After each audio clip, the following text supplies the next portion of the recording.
বাংলাদেশ হেফাজতে ইসলাম বাংলাদেশ মানিকগঞ্জ জেলার সকল নেতা কর্মী এবং উপস্থিত জনতা, আমরা দীর্ঘ সময় পর্যন্ত শান্তি মিছিল এবং শেষ করে বসিত হয়েছি, জমায়েত হয়েছি, মুরব্বী আলেমদের কথা শুনেছি। আরো অনেক মুরব্বী আলেমায়ে কেরাম আছেন যাদের কথা শোনার দরকার ছিল, সুযোগের অভাবে তা আমরা করতে পারলাম না। সেজন্য আমরা আমাদের কাছে ক্ষমা চেয়ে নিচ্ছি। হেফাজতে ইসলাম বাংলাদেশ শুধু ইসলামের হেফাজত করে না, দেশ, জাতি, দিন, ইসলাম, মুসলিম সকল নাগরিকের হেফাজত করে। হেফাজতে ইসলাম বাংলাদেশ এই জুলুম শাসন থেকে মুক্তির জন্য 13 সালে আল্লাহ নবীর কুরআনের ইজ্জতের হেফাজতের জন্য আহ্বান করেছিলেন। সেখানে বিদায়ী সরকার, পলায়নপর সরকার যেভাবে মেসাকার করেছে, ধ্বংসযজ্ঞ চালিয়েছে, সারা পৃথিবী তার সাক্ষী হয়েছে। এই খুনি স্বৈরাচার সরকার যা গুম, খুন, লুট, দেশের সম্পদ পর্যন্ত সব লুট করে নিয়ে গেছে। ব্যাংক থেকে হাজার হাজার কোটি টাকা লোপাট, স্বর্ণ লোপাট, সবকিছু হয়েছে, তার কোন বিচার আচার হয়নি। পেটুয়া গুন্ডা বাহিনী দিয়ে সাধারণ জনগণ জুলুম চালিয়েছে। হেফাজতে ইসলামের সময় যে সমস্ত নেককার, দিনদার, ওলামা, মুসলমান শহীদ হয়েছেন, রক্ত দিয়েছেন, তারাই এই বর্তমান নতুন স্বাধীনতার সূচনা করেছেন। ভিত্তি করেই পর্যায়ক্রমে আমাদের ছাত্র জনতা বৈষম্য আন্দোলনের মাধ্যমে এবং সকল জনতার সমর্থনের মাধ্যমে চূড়ান্ত পর্যায়ে পৌঁছে গেছে। বৈষম্য বিরোধী ছাত্র আন্দোলনে যারা শহীদ হয়েছেন তাদের রুহের মাগফিরাত কামনা করছি এবং তাদের আপনজনদের উত্তম বিনিময়ে আল্লাহ তাআলা দান করেন। যারা আক্রান্ত হয়ে চিকিৎসাধীন বিভিন্ন জায়গায় আছে, দ্রুত সুস্থতা কামনা করে দোয়া করতেছি।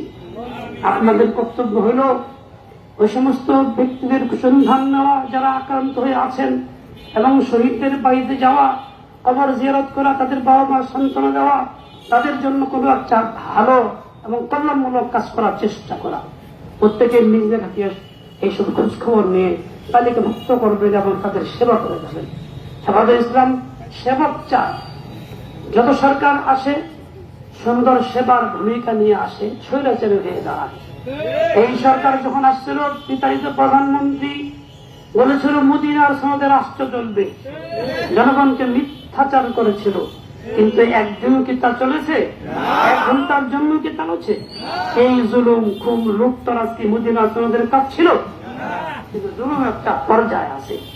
আল্লাহ তাআলা ওই পর্যায়ে পৌঁছানোর পরেই চূড়ান্ত বিজয় সফলতা আল্লাহ তাআলা দান করেছেন। আমরা অতন্ত্র প্রহরী হিসেবে থাকব, সকলেই শান্তি সম্প্রীতি বজায় রেখে সহাবস্থান করে যাব। আমরা কারো অকল্যাণের জন্য না, সকলের কল্যাণের জন্য আমরা সকলেই বর্তমান তত্ত্বাবধায়ক সরকারের সার্বিক সহযোগিতা সুপরামর্শ দিয়ে যাব এবং তাদের কাছে আমরা এই সমস্ত জালেমদের, খুনি হাসিনার বিচার কামনা করি।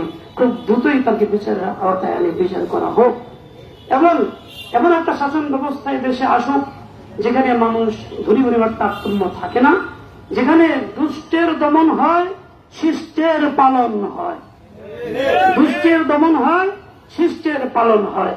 আল্লাহ তাআলা আমাদের সবাইকে এর জন্য সক্রিয় ভূমিকা পালন করার তৌফিক দান করেন। সকল শ্রম মেহনতকে আল্লাহ তাআলা কবুল করেন। সাল্লাল্লাহু তাআলা আলা নবিয়িল উম্মি ওয়া আলা আলিহি ওয়া আসহাবিহি ওয়া বারাকা ওয়া সাল্লাম। আলহামদুলিল্লাহি রাব্বিল আলামিন ওয়াস সালাতু ওয়াস সালামু আলা সাইয়্যিদিল মুরসালিন মুহাম্মাদিন ওয়া আলা আলিহি ওয়া আসহাবিহি আজমাইন।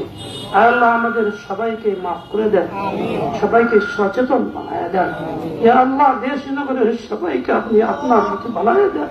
ইয়া আল্লাহ ব্যক্তি জীবনেও সঠিক সৎ বানায় দেন। ইয়া আল্লাহ সমাজ জীবনও, রাষ্ট্রীয় জীবনও সবাইকে সেবকের ভূমিকা পালন করার তৌফিক দান করেন। ইয়া আল্লাহ ছাত্র আন্দোলনে যারা সাহায্য গ্রহণ করেছেন তাদের উত্তম মর্যাদা দান করেন, তাদের আপনজনকে উত্তম বিনিময় দান করেন।